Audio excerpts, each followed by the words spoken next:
Um dia eu acerto.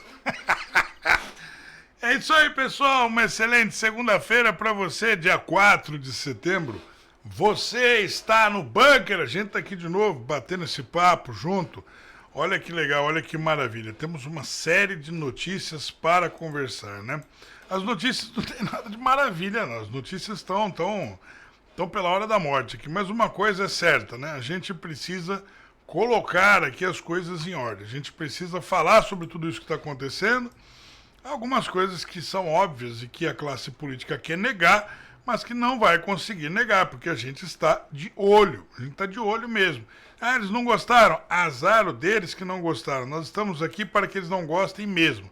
Se eles não gostarem, já estão fazendo uma grande coisa, que é não gostarem. A gente está aqui para fazê-los chorar. Senhores políticos, chorem, porque o bunker está no ar.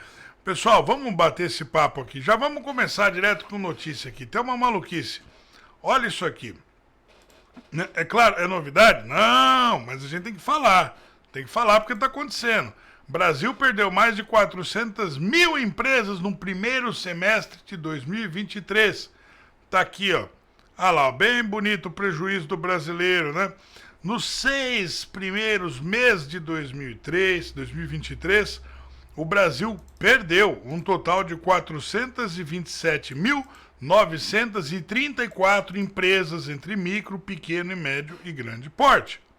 Né? Quer dizer, desde a tiazinha dos churros até uma empresa de gigante do mercado aí se deram mal. Trata-se de um saldo negativo entre empresas abertas e fechadas no país, excluindo da conta microempreendedores individuais, aquelas pessoas, aqueles profissionais que tiram o CNPJ para prestar serviços, né? O levantamento foi feito e cedido ao G1 pela Contabilizei, com base em registros no Cadastro Nacional de Pessoa Jurídica, né, os CNPJs da Receita Federal. Em relação aos anos anteriores, o fechamento de empresas tem sido mais frequente do que as inaugurações desde o quarto trimestre. De lá para cá, a saída mostra que 750 mil empresas foram eliminadas da economia brasileira. Nesse intervalo, foram abertas 2 milhões, né, e 80 mil empresas, enquanto 2 milhões e 830 mil foram fechadas. Bom, o papo é o seguinte, né? O preço do governo Lula é esse aqui, ó, 400 mil empresas em 6 meses. Quer dizer, você que está aí do outro lado, calcula a massa de desempregados que está na rua, tá? O número de pessoas que até ontem levantava de manhã, com sangue, suor e lágrimas, entrava no trem, sardinha lá, né? Opa, sovaco daqui, cabelo ruim dali, e a gente vai, sabe, vai se apertando ali, chega no trabalho, um pouquinho atrasado, 15 minutos, toma uma carcada do chefe, almoça correndo, volta correndo, não vê a família, chega no final do dia, chega em casa cansado, liga a TV, a única coisa que tem é uma novela chata pra caramba, aí corre na internet que tem lá o bunker, que é legal pra caramba pra você assistir aqui junto comigo. Mas fora o alívio do bunker aqui, praticamente o cidadão só sofre. E aí nem isso pra ganhar o cascalinho no final do mês. E agora, 400 mil empresas, né? Tanto daquelas que empregavam uma pessoa, 2, 5, até aquelas que empregavam milhares de pessoas, mais de 400 mil, foram 427 mil e uns quebrados, né, de empresas, fecharam as portas. Esse é o saldo do governo Lula, tá? Tá aqui, o pessoal que queria democracia, mais democracia e menos comida no prato, né? Essa que é a verdade. O Lula, não sei que tipo de maluquice que eles estão fazendo, né? Agora, vamos falar um negócio que o jornal colocou como bomba. Eu não vi bomba nenhuma nisso, mas eu vi uma coisa que é real, né? 65% dos brasileiros são contra cotas raciais, diz a pesquisa, né? Realizado, deixa eu ver se eu tiro esse negócio da tela aqui, que tá cobrindo o anúncio, cobrindo o conteúdo. Realizado no primeiro dia de setembro, o Instituto IBESP, conheço o Instituto IBESP do Marcelo Giuseppe, o estudo do IBESP consiste em uma pesquisa de coleta de dados por meio de entrevista, né, da modalidade telefônica, CAT. Para sua eficiência, foram entrevistadas 1.080 pessoas em 26 estados. E foram 212 municípios, né? de acordo com os parâmetros adotados pelo IBGE e pelo TSE. A margem de erro da amostra é de 3 pontos percentuais para cima ou para baixo, considerando um grau de confiança de 95%. Além da credibilidade, as campanhas elegeram o TSE, o IBESP, mediante sua qualidade, tendo em vista diversas premiações, né?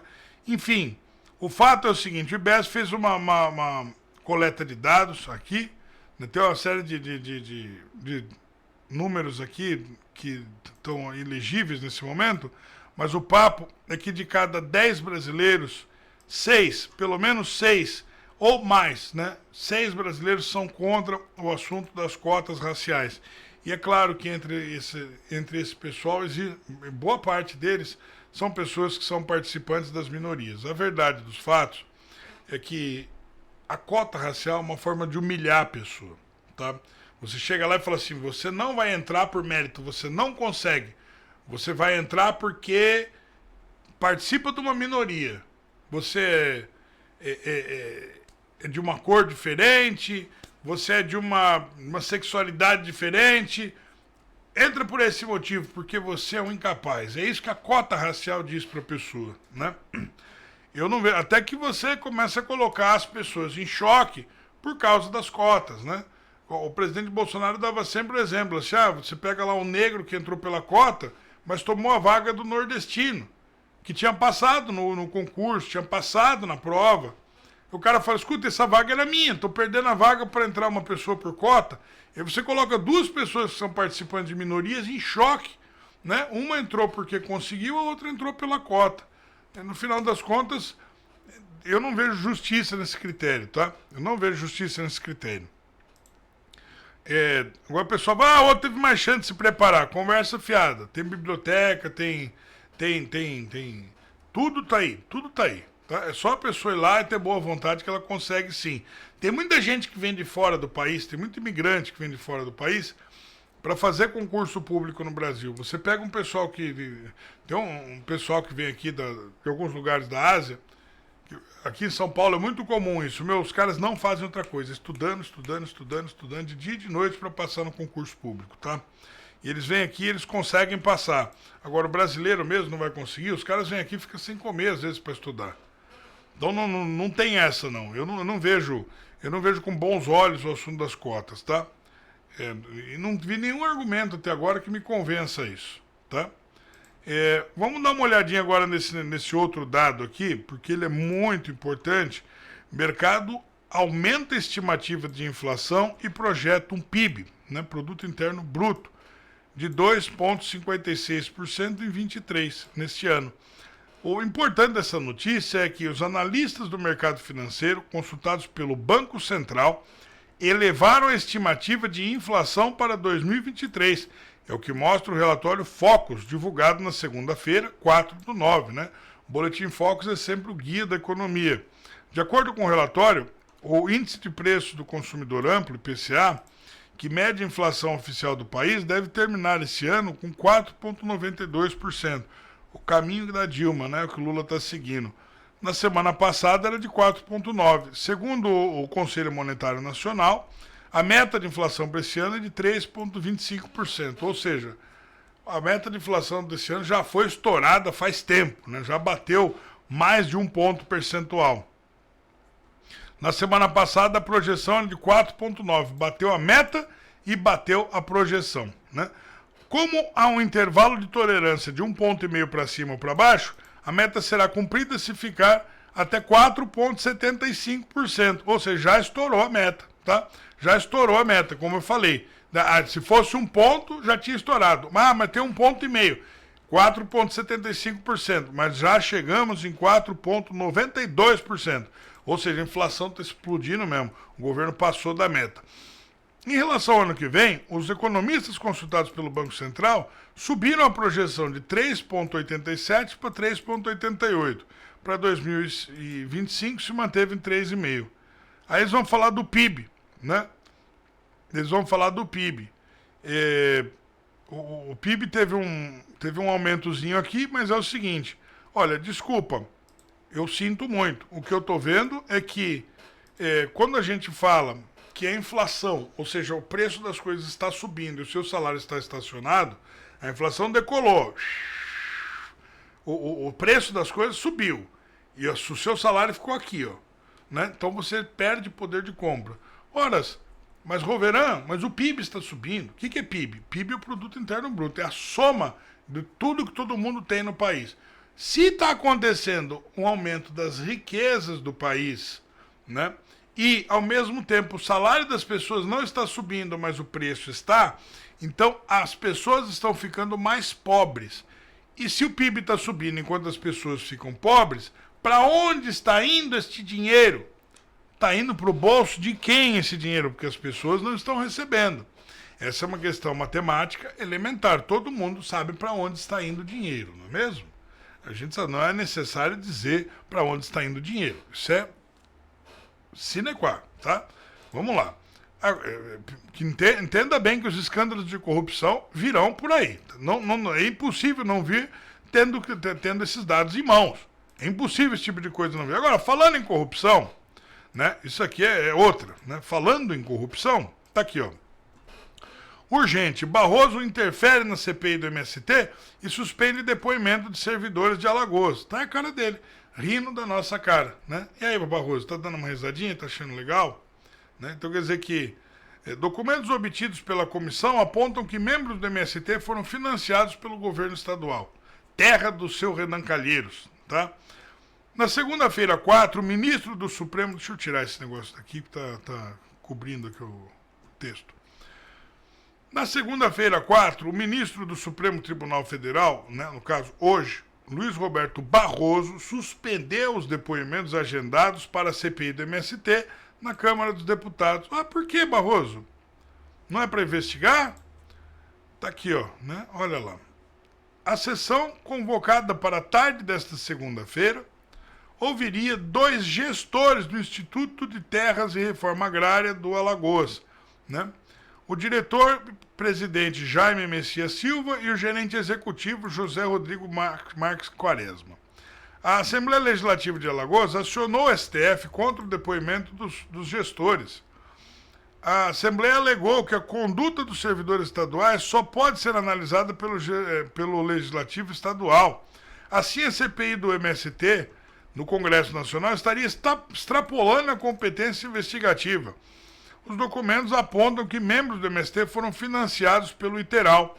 O governo de Alagoas chegou a pagar, sem licitação, 5 milhões para a empresa de ônibus transportar membros do MST. Então vamos lá, pessoal. Olha, o papo é o seguinte, tá? O papo é o seguinte. O seu Barroso agora fica devendo para a população, tá?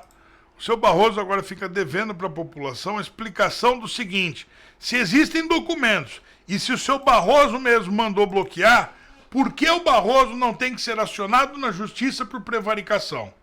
Porque ele sabe que agora existe um crime a ser investigado. Se ele, por um lado, obstruiu a justiça, achando que é justo, não, a CPI não tem competência porque é do estadual, então por que ele não cobrou do estadual essa investigação? Porque agora que ele tem conhecimento, ele tem também obrigação no seu ofício. Cadê a Procuradoria-Geral, tanto da República quanto estadual? Cadê as autoridades? É só dizer o cara não vai abrir a boca? Quer dizer, uma Assembleia Legislativa que está lá de conluio com o crime. Viu, Assembleia de Alagoas? É com vocês que eu estou falando. Estão lá de conluio com o crime. O cara não pode prestar depoimento. Por que não? Porque isso aí tem documento provando que o cara fez e aconteceu. Ah, entendi. Agora, eu quero saber quem é que vai responder por prevaricação. Para vocês terem uma ideia, a CPI hoje cancelou a sessão, porque o Barroso falou que não ia ter o depoimento dos caras. Pois é, né? Pois é, salvou a pele do MST o Barroso. E salvou a pele na terra do Renan Calheiros. Tá? Salvou a pele dos caras na terra em que manda o seu Renan Calheiros. É isso aí. É isso mesmo que nós estamos ouvindo, tá? Eu gostaria muito de saber qual é a boa desculpa das autoridades, agora, porque se fosse o nome do Bolsonaro, se fosse o Carlos, se fosse o Flávio, se fosse o Eduardo, se fosse o Jair Renan, que é o menino mais novo, Se fosse o próprio Bolsonaro, se fosse a Michele, aí não, aí teria que não, aí eles tinham que ir pelado lá depois, tá? Agora, eu quero muito saber o que é que está se passando aí. Porque agora a coisa está num ponto que não dá. Falando em maluquice, essa daqui é nova, né? Essa daqui é nova. Olha aí, marco temporal. E se o STF e o Congresso divergirem em suas decisões? O Supremo Tribunal Federal retornou na semana passada, estou tirando esse negócio que está aqui enchendo a paciência, o julgamento sobre o marco temporal. O mesmo tema é discutido no Senado, onde tramita o projeto de lei 2903, que trata sobre a demarcação de terras indígenas. Será analisado pela CCJ da Casa. Na última quinta-feira, os ministros da Suprema Corte votaram para analisar o marco temporal. Tese jurídica de que apenas as terras indígenas ocupadas até a promulgação da Constituição poderão ser demarcadas.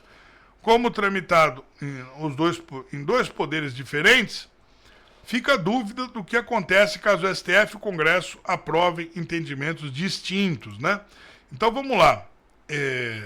A gente precisa entender isso aqui. Agora vem aqui a opinião de uma pessoa, etc. Eu não vou ler isso daqui não, porque isso daqui agora já entra no conteúdo opinatório. A gente precisa entender uma coisa que está acontecendo, indiferente se o Supremo Tribunal Federal e o Senado Federal, se eles vão concordar, se eles vão discordar, isso de menos. O que realmente importa neste momento é o seguinte. Olha, o que é o marco temporal? O marco temporal é o seguinte: a partir de 1988, da promulgação da Constituição de 88, os índios que estiverem ocupando terras, aquelas terras podem ser demarcadas. Se não, o pessoal faz assim, ó, como vinha sendo feito. Olha, achamos aqui um pedaço de azulejo, aqui uma cerâmica, achamos aqui no meio da terra da fazenda tal. Só que essa fazenda é de um pecuarista. Essa fazenda é de um produtor de leite, produtor de corte de carne. É de um cara de um agricultor. Essa fazenda aí é de terra produtiva. Então entra lá o pessoal, fala assim, bom, tá aqui. Chama um antropólogo da USP. Chama um antropólogo desses barbudinho, né, que tá dando uma pipada no 2 do mal aí, né? Dando uma No man no cry, né? Dando um Bob Marley aí. Aí o cara chega lá, olha o azulejo e fala assim, não, esse azulejo aqui é o seguinte, esse azulejo é da tribo Guarani, Guaraná, Coca-Cola, Fanta Uva. Eu falo, pronto. Então já entra na justiça, o judiciário define e fala, não, é o seguinte, aqui é terra indígena, porque essa tribo ocupou esse espaço em 1700 e Guaraná de rolha. Em 1220, essa tribo esteve aqui. Então essa terra não é mais da fazenda. Essa terra é dessa tribo. Não, mas essa tribo nem existe mais. Não, mas pega uma ONG lá, fala que era dessa tribo aqui, que estão descendendo dessa tribo, dá pra ele a terra. Mas o cara não é nem da tribo, nem nada. Não interessa. Não interessa. Pega pro Estado essa terra. Essa terra agora é do Estado. Então, vai lá, o que a demarcação de terras indígenas faz? Ela vai acabando com a propriedade privada. Essa que é a verdade. Não tem índio nenhum ganhando nada com isso. Não tem índio nenhum ganhando nada com isso. Sabe o que os índios estão ganhando com o governo? Estão ganhando o que o cacique Sererê Chavante está ganhando. Tá? Estão ganhando o que a Mariazinha ganhou atrás da moita. Essa que é a verdade. Tem índio nenhum ganhando nada com o governo, o pessoal da esquerda. Os índios sabem que estão sendo enganados. Tem índios que saíram de lá porque eles sabem que estão sendo enganados. Agora, o famoso cacique... Cacique é chover, né? Cacique... Qual é o nome daquela... Qual é o nome daquela caminhonete grande lá? Cacique Blazer. Olha, é o seguinte, a gente já está cansado disso. Né? Aí vem o marco temporal e fala, pessoal, você não pode ficar demarcando terra. Não, tinha uma tribo lá, não sei o que, arranca a terra do fazendeiro, tira a produção de leite, não sei o que, arranca o emprego de todo mundo, e dá pra uma ONG de um pipador aí. Não dá, bicho, desculpa. Eu tô falando real pra vocês, tá? Eu tô falando bem real. Eu tô falando bem real mesmo, tá? Não dá, né? Não dá. E agora o Supremo está lá. Não sei o quê. Por quê? Porque, meu, a verdade dos fatos é o seguinte: os caras gostam da esquerda pra caramba, os caras são comunistas mesmo, e o papo, o que tá em jogo no marco temporal é propriedade privada. Tá? É propriedade privada. Ah, não dá pra tirar a propriedade privada do país? Não. Então vamos acabar com ela pouco a pouco. Mete o marco temporal aqui, MST ali, invasão de terra do outro lado. Tudo isso daí é pra acabar com propriedade privada. Não é pra ficar com... mas tem um interesse aqui, do tal não sei o quê, do fulaninho que é o trabalhador, o outro que é o não sei o quê, o outro que é o índio. Não é isso. É pra acabar com a propriedade privada. Essa que é a verdade. Tem que acordar, tem que saber com quem está lidando. A gente não está lidando com partidos e políticos comuns que querem no máximo emendas parlamentares. Esse tempo já foi, a gente está lidando com um verdadeiro serviço de inteligência. E que nem vem de dentro do Brasil, vem de fora. Esses dias atrás teve um sujeito que publicou um documento pelo Senado, foi lá quem publicou foi a jornalista Paula Schmidt, lá no perfil dela. Você tem que ver. Eu devia ter trazido aqui, mas tá lá no documento do cara, assinado dia tal de julho, do mês de julho, mas já vem em inglês o negócio, já vem em outro idioma. Então a real, verdade dos fatos é essa. Tá bom? Vamos falar a verdade. Tem que ser dito. Agora, vamos lá, né? Essas duas aqui são incrivelhosas, tá? A gente tem que falar sobre isso hoje. Eu tô chorando, eu tô rindo, mas é de... Eu tô rindo, mas é de raiva. Eu tô rindo, mas é de nervoso. Cada K é um infarto. Olha lá. Aumento rumores de aliança entre PT e PL nas eleições municipais de 2024. Né? PT e PL lado a lado, sem consentimento do bolsonarismo raiz, o Partido Liberal pode se juntar ao Partido dos Trabalhadores nas eleições municipais de 24. Inicialmente, os rumores sobre eventual aliança estavam centrados apenas em alguns líderes do lulopetismo, especialmente os que possuem entrada em Brasília. O interesse é o de interesse dos aliados do presidente Lula que a eventual fusão aconteça, dado o histórico de derrotas que o petismo vem enfrentando nos últimos anos em disputas locais. Lembra o que o Roverano está falando? Lembra o que o Roverano tem dito aqui no bunker? Olha só, a gente está dizendo aqui, o fato é o seguinte, né? Deixa eu sair daqui. O que a gente tem dito aqui, essa notícia ainda tem uma continuação que saiu agora há pouco, mas é assim. Nas eleições de 2024, o PT, ele vinha assim, nas eleições municipais, né? Teve de 2020, teve de 2016, 2020 e agora de 2024. Você teve assim, ó, quando o Lula estava no auge, ele foi lá no ano de 2002, começou o primeiro mandato dele em 2003, 20 anos atrás, né? O Lula subiu pra caramba de popularidade. Aí no terceiro ano da primeira gestão dele, teve o escândalo do mensalão, CPI dos Correios, etc. Aí deu uma estabilizada na imagem dele, mas ele ainda assim se elegeu. Hoje sabe-se lá Deus se elegeu ou não, mas o fato é que ele foi presidente. No segundo mandato dele, ele saiu, né, quando ele acabou o segundo mandato dele, entrou a Dilma. A Dilma, ela teve um mandato e depois teve o meio mandato. Só que é o seguinte, no auge do Lula, o PT chegou a ser o partido com mais municípios, o segundo partido com mais municípios no Brasil. O primeiro partido era o PMDB, né? Hoje é MDB, né? O primeiro partido era o MDB, que tinha mil e tantas prefeituras. O PT chegou a ter 800 e poucas prefeituras. Agora, ter prefeito a gente sabe. O Congresso quer ter prefeito. Por quê?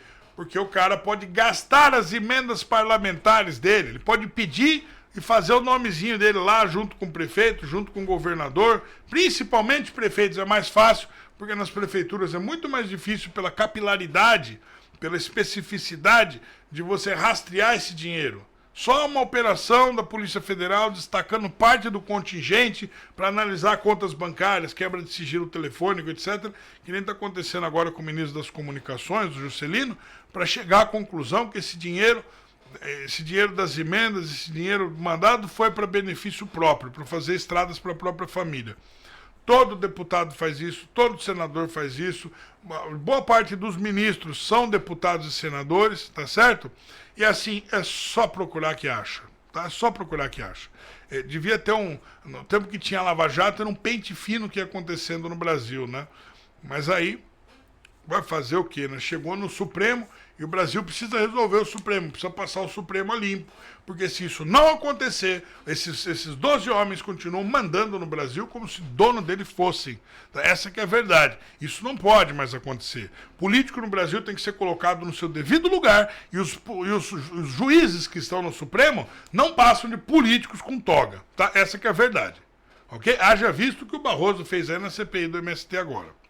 Claro que o benefício é de quem? Da turma dos donos de Alagoas, né? Agora vamos lá, vamos falar uma coisa real aqui, vamos falar um papo louco. Na gestão do Lula, o PT chegou a ser o segundo maior partido com o número de prefeituras no Brasil. Quando chegou a gestão da Dilma, que ela estava numa queda livre e absoluta, quando chegou a gestão da Dilma, no momento em que ela estava naquela queda, que foram os manifestos de 2013, não sei o que, em diante, lá pro ano de 2016, o PT chegou até a tirar as bandeiras do PT das propagandas, chegou a tirar as estrelas, chegou a tirar tudo. O pessoal falando assim, não, eu sou só candidato. Nem falava qual era o partido, tá? Para não dizer que sabia que o PT estava mais queimado do que rosca de comunista, tá? A coisa estava mais feia. O PT estava mais queimado do que reputação de socialista. Agora, a coisa é séria. A coisa é muito séria. Quando isso daí acontece, o PT cai de 800 e poucas prefeituras para 160 prefeituras. Você vê a queda vertiginosa da sigla. E agora, continuando essa toada, a inflação disparando, pau, preço das coisas indo para a estratosfera, o teu salário lá embaixo, bem choradinho, meu salário não sobe. Cara, vai comprar um leite, tem que financiar em 12 vezes, cara, do cartão de crédito. Desculpa, mas é verdade, né? Olha, aí você faz um crediário para comprar meia dúzia de pães, né? É o que está acontecendo no governo Lula, né? E aí, no final das contas, tudo isso daí vai custar caro para o PT em 24. O PT sabe que vai custar caro para ele. E sabendo que vai custar caro para ele, já de posse dessa informação, já de posse desse negócio, agora o pessoal está querendo fazer alianças com o público da direita. O público da direita vai abrir mão disso daqui? Só os burros ou os que estiverem ganhando. Por quê? Presta atenção no que eu vou falar. Tem cara que entra para competir em eleição, não é porque ele quer ganhar, é porque ele quer fundo partidário. Tá? Ele quer fundo partidário. Tem que prestar atenção, as autoridades têm que de alguma maneira ficar em cima disso. Eu acho que a Polícia Federal tinha que criar uma força-tarefa para eleições. Quem foram os candidatos que entraram só para ganhar fundo partidário? O cara entrou lá, sou candidato, tal, beleza, dá meu fundo aqui que eu vou fazer minha propaganda. Cadê a propaganda do cara? Aonde que foi gasta a propaganda do cara? Fala para mim. Cadê esse dinheiro? Esse dinheiro serviu para pagar as contas, para fazer viagem, para comprar isso, para comprar aquilo, né? Investiu, etc. E não é pouca grana, tá? São milhares e milhares de dinheiros aí, tá? Essa turma geralmente faz aliança até com o capeta, porque eles não estão nem aí pro que vai acontecer com o nome deles. Eles vão voar, né? Low profile, voo baixo, ninguém fica sabendo o nome deles. Lá na frente o sujeito aparece lacrando. Não, que eu sou do bem, que eu faço, que eu aconteço, que eu construo, que eu tô aqui pra alegrar a vida de todo mundo e não sei o quê. E cadê? Quem que é você? Não, lá atrás você teve aliança com o PT. Por que você teve aliança com o PT? E ninguém ficou nem sabendo do teu nome. Porque ele queria ganhar o fundinho eleitoral dele, cara. Esta aqui é a verdade. A dura da verdade é essa daí. E a gente Tem dito aqui. Tenho dito aqui. Tá? Tem que prestar atenção em quem é quem, tá? Aí, lógico, né? Todo mundo vai querer ficar longe do Lula, por quê? Porque tá perto do Lula agora é um veneno. Nós avisamos no bunker que isso ia acontecer. E isso está acontecendo. Falamos que de agosto em diante ia ser o inferno do Lula. Olha o Lula onde tá indo. Vê se ele foi pedir socorro no PDT. Vê se ele foi pedir socorro no PSOL. Vê se ele foi pedir socorro no PCdoB, no PCB, no PSTU. Não foi. No PCO, não foi. Foi pedir socorro lá no PL. Por quê? Porque ninguém quer os caras perto. Tá? Agora olha isso aqui, ó. Né? Essa daqui é a continuação que eu prometi para você. Presidente do PL afirma e deixa claro, não existe nenhuma hipótese de coligação com o PT. Ó, atenção nas palavras do Valdemar Costa Neto aqui, que tem uma pegadinha aqui, ok? O Valdemar Costa Neto destacou em caixa alta na segunda-feira que não existe nenhuma hipótese de coligação com o PT nas eleições de 24. O presidente publicou um post no seu perfil no X, ex-Twitter, para deixar bem claro que seu partido é oposição e assim seguiremos, né? Olha aqui, ó. Diz aqui o Valdemar Costa Neto. Que fique bem claro, não existe nenhuma hipótese de coligação com o PT. Somos assim, somos oposição e seguiremos. O Partido Liberal valoriza a família, liberdade de expressão e sentimos orgulho do nosso país quando ouvimos o hino nacional, blá, blá, blá, blá, blá. Agora, não existe risco de coligação, ok? Coligação, entenda o que ele está falando. Não existe coligação, não existe possibilidade de coligação. Não significa que um fulano que esteja isolado, um cara candidato a vereador, candidato a prefeito em Vila Nhocuné, que é do PL, não coloque-se em aliança junto ali com o pessoal do PT. Ah, ele fez porque ele quis. É isso que vocês vão ouvir depois, tá? Toma cuidado porque pilantra tá cheio. E o pessoal que fizer esse tipo de coisa aí, preste atenção. Você desconfiou, você fala, tem um cara aqui que é do PL, tá pedindo ajuda. Tá pedindo ajuda do cara do PT. Por que isso está acontecendo? Manda investigar. Vai em cima dele.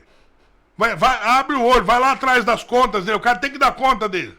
Ele tem que dar conta, tem que ter transparência. Conta pública, dinheiro teu. Dinheiro vai cobrar. Sem dó. Vai cobrar mesmo. Você, cidadão, não tenha medo de político nenhum. De político nenhum. Político é que tem que ter medo do cidadão. Não o cidadão tem que ter medo do político. Que mundo que a gente está vivendo? Então, você que está assistindo, você tem que saber, o poder está com você. Eu não sei se você é de direita, eu não sei se você é de esquerda. Você tem que saber que o poder é teu, não é do político. Tá?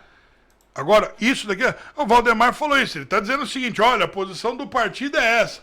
O que ele não colocou no Twitter dele? Não, mas se o cara lá do outro lado fizer, a gente vai tirar o corpo fora, vai dizer que não estava sabendo. Tá ok? Esta é que é a bela da verdade, tá? Essa que é a bela da verdade. Não fiquem aí chorando e achando, não, mas, puxa vida, o PL isso, PL aquilo. Não vem com essa, não. Não vem com essa, não. Político é político, tá? Político é político. Não se sinta lesado por esse tipo de coisa, porque isso acontece na política mesmo. É o dia a dia deles. Agora, essa daqui é outra, né? Lira edita ato e obriga a presença de deputados na semana do 7 de setembro. O presidente da Câmara dos Deputados, ouve o que o Roverano tem dito para vocês, editou um ato obrigatório, obrigando os parlamentares a registrarem presença na Casa Baixa, pessoalmente a partir desta segunda-feira, 4, até quarta-feira, 6, na semana do feriado do 7 de setembro. Olha lá. A medida, contudo, não é comum. Os deputados costumam ter sessões semipresenciais às segundas-feiras. Além disso, quando há algum feriado, durante a semana a Casa libera o registro de presença por meio de um aplicativo. Conforme apurou a Oeste, a ideia de Lira é limpar a pauta dos deputados dos projetos de lei que estão obstruindo. Olha que interessante. É o caso do PL 2925, sobre a transparência do sistema de tutela, o PL 2926, infraestrutura do mercado financeiro, tal. Então, quer dizer, o Lira, Ele quer fazer o seguinte, ele quer falar, ó, o pessoal o pessoal aqui tá enrolando, tá? O pessoal da casa tá enrolando, eles não estão votando isso e aquilo, porque eles querem dar um recado pro governo federal, né? Então eles vêm aqui num dia, não, fulano pediu vista, fulano deixou para depois, fulano, a pauta não deu para concluir ela nesse dia, a gente só teve algumas considerações, ela ficou para mais tarde. Isso daí, é claro, que é um jogo que sempre existe entre deputados, senadores, Planalto e a Esplanada, né? Tanto o governo federal com seus ministérios. Então é um jogo que acontece. E o Lira está falando, pessoal, o meu pescoço está na reta aqui. Nós avisamos, Lira, você vai acabar sentado no colo do Renan. Olha onde ele foi parar. Olha onde ele foi parar. Agora o governo federal vai lá, faz a pressão e ele tem que chegar para a Câmara e falar, pessoal, anda com isso aí, pelo amor de Deus, porque o meu tá na reta. Né? Ó, vai ter aqui o 7 de setembro, vocês não vão ficar jogando com o governo federal, não. Vai ter que andar com as pautas, o desenrola com isso e aquilo. Meu, tem que andar com isso daqui. Ó, pelo amor de Deus, cara, porque eu vou editar aqui um negócio obrigando vocês a participarem. Tá achando o quê? Que o pessoal da Câmara vai sair correndo para te atender? Se resolve lá. Você não resolveu sentar no colo do Renan? É ali que você vai ficar. É ali que você vai ficar. Muito bem. Tá aí. Agora reclama com o Pacheco lá, nego. Quis isso daí, né? Quis isso daí. Vai colher isso daí. Agora o Lira não é o único, né? O Lira não é o único. Já famoso por se dar mal no Brasil, tem aqui o seu Pacheco, né? O seu Pacheco. Né? Tá com a cara já marcada de tanto que o Lula pisou. Pacheco quer pelo menos indicar o nome para o STJ e vai falar com o Lula. Tá aí, né? Tá aí. Puxou bastante o saco, terminou sem nada, tá? O presidente do Senado, Rodrigo Pacheco, defendeu ao presidente Lula o nome do desembargador Afrânio Vilela para uma vaga no STJ. Segundo relatos feitos à Folha, os dois se reuniram na noite de terça-feira no Palácio da Alvorada. Na ocasião, o chefe do Congresso recomendou ao mandatário, o magistrado de Minas Gerais, para um dos 2 assentos vagos no segundo tribunal mais importante do país. A disputa conta com 3 candidatos que também têm apoios de peso. O endosso de Pacheco fortalece o nome do postulante que já vinha apontando como um dos favoritos para a vaga. No encontro com o chefe do executivo, Pacheco estava acompanhado de 2 senadores que têm papel central nas articulações para a escolha dos novos ministros, né? Então ele estava com o Davi Alcolumbre e o Jacques Wagner, né? Então tá aí, muito bem. Pessoal, tá aí, né? Então, vamos lá. Estamos falando aqui do seguinte, o triste fim de Rodrigo Pacheco, né? O Pacheco está vendo chegar o fim do mandato dele, né, tanto de senador quanto de... Ele ainda tem um tempo, claro, né, ainda tem uns aninhos aí pela frente, mas o respeito dele já se foi por água abaixo, dificilmente ele recupera. Existe oportunidade? Existe, quanto à vida é esperança, mas eu não vejo o Pacheco fazendo nada para mudar isso, porque precisaria, nesse caso, de virilidade, e é o que ele não tem. Tá? O Pacheco, ele é um sujeito que ele chega lá, ele fala grosso na frente da câmera para demonstrar uma segurança que ele não tem. Ok? Não tem. Quando a população o cobrou, ele abandonou a população falou, ah é? E o abandonou. Mas político sem capital eleitoral é político sem capital político. O que é capital político? É a quantidade de aliados. Se o povo debanda, se o povo abandona o político, a classe política também abandona o político. Isso é regra elementar de ciência política. Sinto muito. O que ele fez? Ele fez a burrice. Se você tiver que escolher, um cara que é político, ele tem que escolher entre ficar com o povo e ficar com a classe política, ele tem que ficar com o povo, porque ele fica com o povo e a classe política é obrigada a ir junto com ele. O Bolsonaro fez isso durante 4 anos e se deu muito bem. Tá aí a prova da coisa. E se o Bolsonaro tivesse abandonado o povo e ficado com os políticos? O povo ia virar de costas, o Bolsonaro ia enfraquecer e os políticos iam virar contra ele e trucidar ele. Se você escolher os políticos nessa disputa, Então, o cara que é político, quando ele escolhe os políticos na disputa, ele fica igual o Pacheco, tá? Igual o Pacheco, é afundado com a cara no chão e com o pé do Lula pisando em cima. Quem jogou o jogo mais ou menos bem até um certo ponto, até jogou bem até um certo ponto, mas depois se descangalhou todinho, foi o Lira. O Lira jogou bem, mas não entendeu depois que tinha 2 jogos acontecendo. O jogo do Congresso e do Planalto, disputa de emendas, isso e aquilo, é um. O outro é o jogo de poder do Foro de São Paulo. Esse ele ignorou e ignora até hoje. É por isso que ele está lá, sentando no colo do Renan Calheiros. Tá? Esta que é a pura verdade. Agora o sujeito manda, ele obedece e acabou. Vai. Ô Lira, é o seguinte, manda passar as pautas aí, manda andar. E faz quieto. Tá? É isso aí, e acabou. Ó, sabe a CPI do MST? Manda o Barroso tirar os caras de Alagoas ali. Fala que é competência do Estado. Pois é, cara, o Renan mandou, né? Sinto muito. A impressão que fica é essa, tá? A impressão que fica é essa. Agora, o sujeito vai se livrar disso como? Não sei. Ele que se vê. Ó, os dois, tá? Os dois. Escolheu ficar com... O Lira tá vendo bem quando ele tava fazendo as escolhas. Ó, tem aqui o capital eleitoral e o capital político. Capital eleitoral, as pessoas que querem votar em você. Capital político são os políticos que fecham com você. Escolheu os políticos, abandonou a população te abandona e os políticos viram contra você. Escolheu a população, os políticos não têm força para te enfrentar. Ah, mas se você escolhe a população, você é populista. Não sei o que vão te chamar depois. Eu sei que a regra do jogo é essa. Isso é regra do jogo. Larga a mão de ser idiota. O sujeito que não entende daqui, está dentro da política, é um idiota. Não passa disso. Agora vamos seguir aqui, né? O Pacheco tá aí agora. Lula, por favor, cara, pelo menos alguém do judiciário, sabe? Brumadinho, cara. Bota o STJ lá pra mim, por favor. Eu queria muito ser do STF, mas não vou conseguir, cara. Por favor, bota o Brumadinho lá. Não quero dar a franja aqui. Por favor, seu Lula. Passa o sapato com pelos caçola no meu olho. É isso que tá acontecendo. É isso que tá acontecendo. Foi lá agora, com a cabeça baixinha. Paciência. Falta de aviso não foi. Agora essa daqui é uma notícia que... Essa daqui é uma notícia que a gente vai ler, essa daqui, só por ler, tá? Você já sabe o que a gente pensa a respeito. Eu sei o que você pensa, você sabe o que eu penso a respeito, tá? Eu nem vou ler tudo.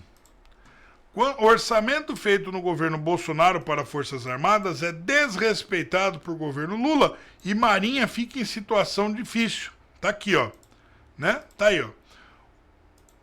O Globo publicou na matéria sobre o orçamento destinado ao Ministério da Defesa pelo governo do presidente Lula.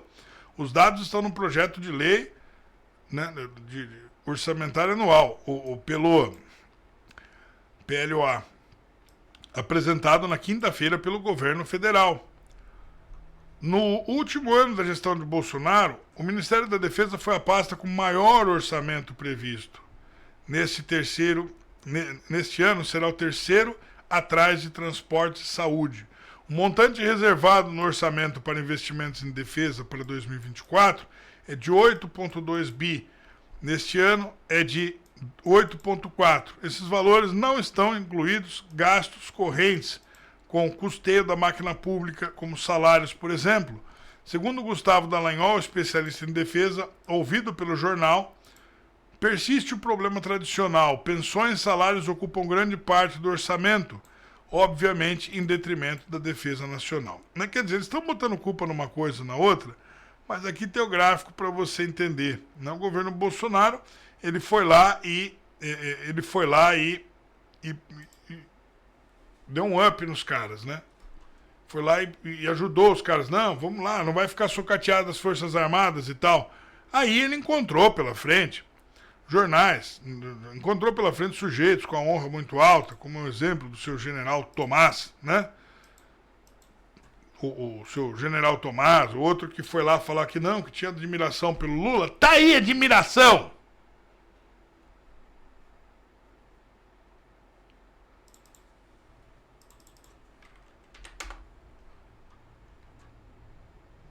Quer que eu falo mais alguma coisa? Parabéns. Parabéns. Conseguiram. Se explica aí dentro da caserna. Agora vai lá e grita lá pega lá o negócio lá e grita lá. O que vocês estavam gritando antes. Pega o microfone, vai lá e grita. Tá? Sabe qual é o conselho que a gente dá pra vocês agora? Nós, público, faz o L. Faz o L aí dentro, tá bom? Se vira. Tá aí, próxima. Essa daqui é pra gente raciocinar, tá? Que é muito importante. Isso daqui é uma coisa de muita importância. Venda desenfreada de drogas está dizimando o distrito de 50 quarteirões de São Francisco, na Califórnia, né? Olha aqui, a gente precisa raciocinar sobre isso aqui, pessoal, porque é uma situação da mais alta gravidade. Tráfico de drogas na cidade se acentuou após a pandemia. Distrito de Tenderloin, não sei se eu pronunciei corretamente, se eu não estiver pronunciando corretamente, me corrijam, por favor, eu vou agradecer. Em São Francisco, na Califórnia, tem sido tomado pelo tráfico de drogas, né? Tem aqui algumas agências aqui de notícias explicando isso. A Patrulha Rodoviária da Califórnia, CHP, pode ser mais conhecida pelas perseguições nas rodoviárias, pelo glamour hollywoodiano e pelos seus policiais motociclistas em programas de televisão.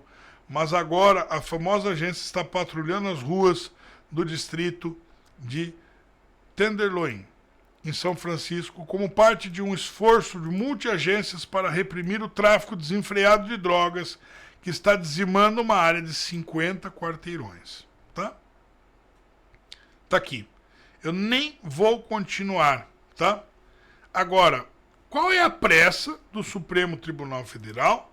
Eu gostaria muito dessa explicação em liberar a maconha. Por que eles estão tão assim? Não, tem que liberar. Tem que liberar, sabendo que a maconha é de fato a porta de entrada para drogas mais pesadas. Será que se lá atrás esse município, não sei qual é a situação dele com relação às drogas, se lá é liberado ou não, eu peguei essa pauta de última hora, mas uma coisa é certa. Será que se as pessoas que agora estão sofrendo lá tivessem a oportunidade de voltar lá atrás e falar assim, olha, não entre, sabe a porta de entrada? Sabe a pipadinha da maconha? Não entre, não vai. Se eles pudessem voltar atrás, iam se ver como pessoas felizes no futuro, não iam se ver como pessoas comprando entorpecentes, tendo que viver assim, como miseráveis, à margem da sociedade, sem sentir mais orgulho da própria vida, tudo vivendo em função do próximo trago, vivendo em função da próxima picada, vivendo em função da próxima narigada. O cara não consegue. O cara não consegue mais fazer outra coisa na sua vida. E o Supremo lá correndo atrás de liberar a maconha. E os jornalistas da Globo falando, não, temos estudos aqui que dizem que... Aqui, estudos o quê, cara? Vai ver a situação de São Francisco, animal. A gente tem que falar a verdade, tá? A gente tem que falar a verdade. Olha aí o que está acontecendo. Militante, pior raça que eu já vi na minha vida. Pior raça que eu já vi na minha vida. Tá aí estragando a vida dos outros. Não liga para as pessoas. Liga para si as bandeiras vermelhas. Se o seu público que faz a sua aprovação... Olha, o problema do militante é isso. O militante, ele vive atrás de aprovação. Ai, se eu falar o que os outros concordam, eles vão bater palma pra mim. Ah, se eu falar o que os outros não concordam, vai ser vexatório, eles vão me criticar. E eu não aguento crítica, cara. Começa a chorar. Essa é a cabecinha oca do militante. Ele não tem... Ele vai lá atrás de dados, isso e aquilo, para fundamentar o que o coletivo está dizendo. Ele não tem a opinião dele. A única coisa que ele tem é que agradar um monte de gente, porque ele tem medo dessas pessoas. Ele não vai falar a verdade do que ele pensa, do que ele sente. Vai lá defender um monte de coisa. Eu vou falar isso aqui porque é mais bonito. Aí os outros vão concordar comigo. Bunda mole. Desculpa o palavrão. Desculpa o palavrão. Não é gente. Não é gente, não é adulto. Não tem responsabilidade. É capaz de jogar o Brasil na mão do Foro de São Paulo. É capaz de jogar o Brasil na mão de narcotraficante internacional para agradar meia dúzia de universitário que quer dar uma pipada e quer dar um dois do mal, não liga a quantidade de criança que entra pro narcotráfico, a quantidade de pessoas que perdem a vida na rua. Vai dar uma volta lá no Largo do Orochi, em São Paulo, vai dar uma volta na Praça da República, em São Paulo, entra lá aqui em São Paulo, entra lá nas ruas do Centro Velho, vai lá no pátio do colégio, vai lá na Praça da Sé, anda lá por dentro da Praça da Sé, você vai ver a quantidade de gente que está lá jogada no chão, entra naquelas ruas ali em volta da Praça da Sé. Eu andei por muitos anos ali no meio. Depois que apaga as luzes à noite, 5h30, 6 da tarde, aquilo ali é um depósito de gente. Eu trabalhando ali, eu estava trabalhando na Rua Boa Vista, eu me lembro até hoje, eu chegando no trabalho, 6 da manhã, tinha um governo aqui em São Paulo que mandou jogar água nos mendigos na rua, ali na Rua Boa Vista. Você, quando entra nela, passa pelo pátio do colégio, antes da associação comercial tem um viaduto que passa uma outra rua embaixo. E tinha os mendigos dormindo ali embaixo com uma coberta velha. Eu não lembro se foi o prefeito ou o governo que mandou jogar água nos mendigos para tirar eles dali. Foi a noite mais fria da cidade. A gente chegou lá, eu tava passando de manhã, tinha o caminhão ali do estado ali, não lembro se era da funerária, se era do SAMU, não lembro o que era. Tava tirando dali os mendigos, os moradores de rua que morreram congelados. Ninguém me contou isso, eu vi. Aquilo foi de cortar o coração. E aquelas pessoas não conseguem sair da rua porque a boa parte delas está em depressão, boa parte delas está com problemas mentais sérios, boa parte delas está com problemas de saúde terríveis, tanto mentais quanto físicos, boa parte delas perdeu o motivo de viver, boa parte delas tem problemas espirituais e boa parte delas, desse conjunto todo que eu falei, estão dependentes químicos, seja de drogas, seja de álcool, estão ali porque não conseguem sair daquela situação. E sabe qual é a solução que o governo traz? Aumentar a Cracolândia. Ah, não é suficiente aumentar a Cracolândia, não. Então libera a maconha, porque assim vai mais gente pela porta de entrada e você aumenta lá na frente, você aumenta o volume de gente na Cracolândia. É isso aí, seu Supremo Tribunal Federal, tá de parabéns. Pega o estudo de algum barbudinho da USP aí para fundamentar o lixo que vocês estão fazendo, empurrando pessoas na direção da desgraça, sem nenhuma responsabilidade. Tira essa toga que vocês não são juízes. Estão desgraçando a vida de tanta gente. Olha o que aconteceu nesse município. Olha o que está acontecendo em São Paulo. Vai lá ver. Eu estive em São Paulo, eu subi morro no Rio de Janeiro, eu estive no interior da Paraíba. Eu conheço o que eu estou dizendo. Pessoal, é isso aí. A gente tem que falar, tá? Tem hora que a gente tem que falar, porque tem coisa, desculpa, que a gente é gente, tem um coração batendo no peito, e a gente não tem como deixar para depois. A verdade é a verdade, e aqui se fala a verdade. Tá bom? Pessoal, é isso aí. É isso aí, tá? Eu vou então aqui agradecer em primeiro lugar a Deus, sem o qual nada faço. Sem Deus aqui não tem negócio, tá bom? Obrigado, Senhor, de todo o coração, por tudo, tá? Obrigado você que está junto com a gente. Por favor, dá o seu like no vídeo, né, para a gente subir de audiência. Deixa o seu comentário dizendo qual o seu município, para eu saber onde esse vídeo está chegando, né? E, por favor, compartilhe esse link entre os seus amigos, nos seus grupos, para que o nosso canal possa voltar a crescer. Em breve a gente já vai estar fazendo ao vivo de novo, tá bom? Beijo no seu coração, a gente vai ficando por aqui e nós voltamos amanhã com a edição da tarde aqui do Bunker. Um beijão, fomos!